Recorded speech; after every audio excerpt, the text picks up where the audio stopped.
Nagsalita na po, attorney, ang Supreme Court sa ibig sabihin ng forthwith. May implikasyon po ba ito sa kasalukuyang impeachment case ni VP Sara? Walang masyadong implikasyon yun, Corina, sapagkat yung definition na linabas ng Supreme Court should be taken in the context of the case.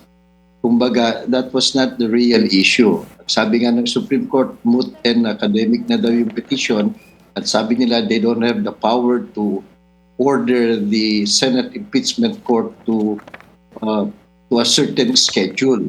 So, itong additional lang ito na mga dahilan nila para hindi pagbigyan yung petition, yung kanilang pagdi-define. So, at the end of the day, the reality is it will be the Senate Impeachment Court that will decide the schedule, how soon and when they will start and how they will proceed with the trial. So, hindi rin masyadong nakakatulong itong definition na ito ng Supreme Court. It comes very late in the day and it doesn't change the language of the Constitution. Forthwith pa rin ang nakalagay, nakasulat sa Constitution, and no amount of Supreme Court obiter or any opinion will change the word forthwith at kung anong ibig sabihin yan in ordinary language.